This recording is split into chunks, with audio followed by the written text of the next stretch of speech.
টুর্নামেন্টে এখনো জীবিত রয়েছে কেকেআর। হ্যাঁ, টুর্নামেন্টে এখনো জীবিত রয়েছে কেকেআর। দুর্ধর্ষভাবে কালকে 1 রানে ম্যাচ জিতলো কেকেআর। এখনো পর্যন্ত যদি 3টের মধ্যে 3টে ম্যাচ জিততে পারে কলকাতা নাইট রাইডার্স, তাহলে 17 পয়েন্ট নিয়ে কিন্তু টপ 4-এর মধ্যে কোয়ালিফাই করতে পারে কলকাতা নাইট রাইডার্স। যেভাবেই হোক 3টের মধ্যে 3টে ম্যাচ কিন্তু তাদের জিততে হবে। দুর্দান্ত ক্রিকেট হয়েছে কালকে ভাই, দুর্দান্ত ক্রিকেট খেলেছে কলকাতা নাইট রাইডার্স। শুধু কলকাতা নাইট রাইডার্সের ম্যাচের বিষয় নয়, আমি পাঞ্জাব এবং লখনৌর ম্যাচের বিষয়ে আলোচনা করবো এই ভিডিওতে। তো চলো ভিডিও শুরু করা যাক। আমি যদি কালকের প্রথম ম্যাচের কথা বলি, তো প্রথম ম্যাচে কিন্তু রাজস্থান রয়্যালস এবং কলকাতা নাইট রাইডার্সের মধ্যে ভালো একটা ম্যাচ হবে, সেটা সবাই আমরা এক্সপেক্ট করছিলাম। কলকাতা নাইট রাইডার্সের কাছে প্রত্যেকটা ম্যাচই কিন্তু মরণবাসন ম্যাচ এই মুহূর্তে দাঁড়িয়ে। তো ম্যাচ শুরুর আগে কলকাতাকে 4টের মধ্যে 4টে ম্যাচ জিততে হতো এবং প্রতিটা প্লেয়ারই মোটামুটি কিন্তু ফর্মের মধ্যে ছিল। তো কলকাতা নাইট রাইডার্স প্রথমে ব্যাট করতে নামে এবং ব্যাট করতে নামে কিন্তু শুরুটা মোটামুটি ভালোই করে। 25 বলে 35 রান করে রামানুল্লাহ গুরবাজ, রাহানে করে 24 বলে 30 রান। রাহানের শটগুলো ব্যাটে লাগছিল এবং ক্লিকও করছিল, সবকিছু ঠিকঠাকভাবে। তো আঙ্গরিক রঘুবংশী 32 বলে 44 রান একটা দুর্দান্ত ইনিংস খেলে। তাছাড়াও সব থেকে যে নজর কাড়ে যে ইনিংসটা, সেটা হচ্ছে আন্দ্রে রাসেলের ইনিংসটা। 57 রান করে। সেই 57 রানের দৌলতেই কিন্তু কলকাতা ফাইনালি ওই পর্যন্ত গিয়ে পৌঁছাতে পারে। আর তারপর রিঙ্কু সিং লাস্ট ওভারে একটু ভালো নক খেলে দিয়েছিল। তো সবকিছু মিলিয়ে কলকাতার স্কোরটা পৌঁছায় 205 রানে গিয়ে। তো 206 রান টার্গেট দিয়েছিল রাজস্থান রয়্যালসকে জেতার জন্য। রাজস্থান রয়্যালস যখন প্রথমে ব্যাট করতে নামে, বৈভব সূর্যবংশীর উইকেটটা খুব তাড়াতাড়ি পড়ে যায়। বরুণ চক্রবর্তী দুটো গুরুত্বপূর্ণ উইকেট নেয়, মঈন আলীও ভালো বল করে, উইকেট নেয়। কিন্তু তারপরে যখন রিয়ান পরাগ নামে, 6 বলে 6টা ছয় মেরেছে রিয়ান পরাগ। হ্যাঁ, 6 বলে পরপর 6টা ছয় মেরেছে। 5টা ছয় মেরেছে মঈন আলীকে, পরের ওভারে বরুণ চক্রবর্তীকে একটা ছয় মেরেছে। টোটাল 6 বলে 6টা ছয় মেরেছে। রিয়ান পরাগকে এত ব্যাক করা হয় রাজস্থান রয়্যালসের টিমের পক্ষ থেকে। ফাইনালি কিন্তু কালকে তার জবাব দিয়েছে, কিন্তু দুর্ভাগ্যবশত ম্যাচটা তারাও তবুও 1 রানে হেরে যায়। 95 রান করে কালকে রিয়ান পরাগ 45 বলে, আর খুব ভাইটাল টাইমে আউট হয়ে যায় হর্ষিত রানার ওভারে। ওই উইকেটটা যদি হর্ষিত রানা সেই মুহূর্তে না নিতে পারছে, কিন্তু ম্যাচটা আমাদের রাজস্থান রয়্যালস জিতে যেতে পারতো। কলকাতা নাইট রাইডার্স কিন্তু এখন ফুটে যেতে পারতো এই টুর্নামেন্ট থেকে, বাট সেটা হয় না।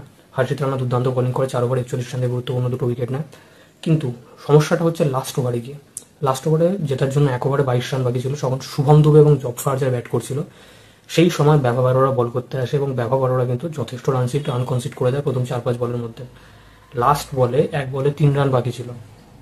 1 ওভারে যেখানে 22 রান বাকি ছিল, সেই সিচুয়েশন থেকে 1 বলে 3 রানের কন্ডিশনে নিয়ে এসেছিল ব্যাভা বলরা। এতটা ফালতু বোলিং করেছিল লাস্ট ওভারে গিয়ে। বাট লাস্ট বলে একদম গিয়ে একটা ওয়াইড ইয়র্কার মারে এবং শুভম দুবে সেটাতে খুব একটা ভালো শট মারতে পারে না। তো 2 রান থেকে রান আউট হয়ে যায়। তো সব থেকে ভালো কথা যেটা, কলকাতা কিন্তু ফাইনালি ম্যাচটা জিতলো। আর এই জেতার সাথে কিন্তু তারা কনফিডেন্সও পাবে, আর এখনো পর্যন্ত পয়েন্টস টেবিলে টিকেও রয়েছে। যেভাবেই হোক আর 3টের মধ্যে 3টে ম্যাচ জিততেই হবে, তাহলে কিন্তু টপ 4-এ জায়গাটা পাকাই হয়ে যাবে। অন্য কে কী টিম করলো সেটা দেখার দরকার নেই আর কেকেআর। মোটামুটিভাবে 3টের মধ্যে 3টে ম্যাচ যেত, কোয়ালিফাই প্রুভ করো, সেরপরে টপ 3 হোক টপ 2 হোক পরে দেখা যাবে। সো এবার যদি কথা বলি গতকালের দ্বিতীয় ম্যাচ নিয়ে, গতকালের দ্বিতীয় ম্যাচটাও কিন্তু খুব ভাইটাল আর ইম্পর্টেন্ট ম্যাচ ছিল দুটো দলের জন্য। অন্যদিকে পাঞ্জাব কিংসের কথা যদি বলি, পাঞ্জাব কিংস কিন্তু এখন পর্যন্ত 11টার মধ্যে 7টা ম্যাচ জিতে সেকেন্ড পজিশনে রয়েছে। তাছাড়াও যদি এলএসজির কথা বলি, এলএসজি যদি কালকে ম্যাচটা জিতে যেত, তাহলে কিন্তু তারা 6টা জিতে যেত এবং কমফোর্টেবল সিচুয়েশনে থাকতো। এখন এলএসজির জন্য ম্যাচটা কিন্তু প্রচণ্ড মুশকিল হয়ে গেছে। এই টুর্নামেন্টে 3টের মধ্যে 3টে ম্যাচ জিততে হবে যদি তারা কোয়ালিফাই করতে যায়। তখন এলএসজি আর কলকাতার অবস্থা প্রায় সেম।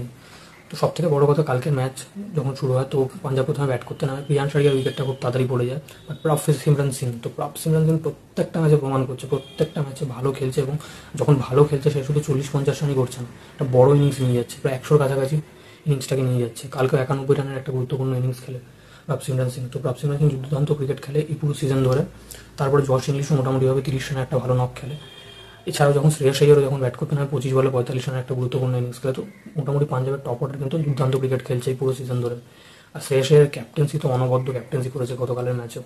কালে কিন্তু 26 কোটি 75 লাখ বনাম 27 কোটির ম্যাচ ছিল, মানে ঋষভ পান্ত ভার্সেস শ্রেয়াস আইয়ারের। এই ম্যাচটা কিন্তু শ্রেয়াস আইয়ার জিতে গেল। তো পাঞ্জাবকে যখন আগেও ম্যাচ হয়েছিল লখনৌর সাথে এই সিজনে, তখনও কিন্তু শ্রেয়াস আইয়ার বাজি মেরেছিল, এবারও শ্রেয়াস আইয়ার বাজি মারলো। কারণ প্রবলেমটা কোথায় হচ্ছে, এই ম্যাচে কিন্তু ব্যাট করতে নামে 236 রান করে পাঞ্জাব কিংস। মায়াঙ্ক যাদব 4 ওভারে 60 রান কনসিড করে এবং আবেশ খান 4 ওভারে 57 রান কনসিড করে। অতিরিক্ত জঘন্য বলিং। মাঝখানে আমাদের এলএসজি টিমটা দেখে মনে হচ্ছিল এই টিমটা হয়তো বলিং হেভি টিম নয়, ব্যাটিংয়েই যা ফায়ার পাওয়ার আছে। বাট যখন তারা ভালো পারফরমেন্স দিতে শুরু করে, তাদের থেকে একটা এক্সপেকটেশন আমাদের জন্মেছিল টুর্নামেন্টের শুরুর দিকে। বাট এই টিমটা কিন্তু সেই এক্সপেকটেশনটা আর হোল্ড করতে পারে না। সেই ক্রিকেটটা, যেই লেভেলের ক্রিকেটটা যখন খেলছিল তারা প্রথম শুরুর 5-6টা ম্যাচে, সেই ক্রিকেটটা কিন্তু আর খেলতে পারছে না। কারণ গত 5টা ম্যাচের মধ্যে তারা 4টে হেরেছে এবং একটা ম্যাচ মাত্র জিতেছে। প্রত্যেকটা ম্যাচের মধ্যে যেগুলো তারা জিতেছে সবকটাতে কিন্তু নিকোলাস পুরান ভালো খেলেছিল, যার জন্য কিন্তু এলএসজি কোনো না কোনোভাবে ম্যাচটা বের করে নিয়ে আসতে পারছিল। বাট নিকোলাস পুরানের ভরসায় থাকলে কিন্তু শুধু হবে না। নিকোলাস পুরান যতই ভালো খেলুক না কেন, সে একজন প্লেয়ার, অন্য প্লেয়ারদেরও রান করতে হবে। গতকালের ম্যাচে যদি আমি দেখি, তাহলে এলএসজি যখন ব্যাট করতে নামে মার্করা মাত্র 10 রান করে, মার্শও তাড়াতাড়ি আউট হয়ে যায়।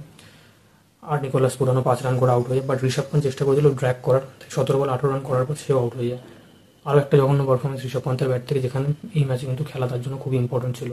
অন্যদিকে যখন আমাদের আয়ুষ বাদনী ব্যাট করতে নামে, তো আয়ুষ বাদনী কিন্তু গুরুত্বপূর্ণ একটা 73 কি 74 রানে একটা ভালো ইনিংস খেলে, আর তার নকটা ইম্পর্টেন্ট ছিল। সে যদি না খেলতো তাহলে কিন্তু 199 রান পর্যন্ত যেতেও পারতো না আমাদের লখনৌ সুপার জায়ান্টস।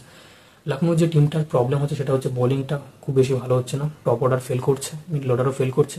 আর এরকম পারফরমেন্স যদি কন্টিনিউ চলতে থাকে তাহলে লখনৌ কিন্তু বাইরে চলে যাবে। 3টের মধ্যে 3টে ম্যাচ জেতার মতন কন্ডিশনে নেই বলেই আমার মনে হচ্ছে লখনৌ সুপার জায়ান্টস এই মুহূর্তে দাঁড়িয়ে।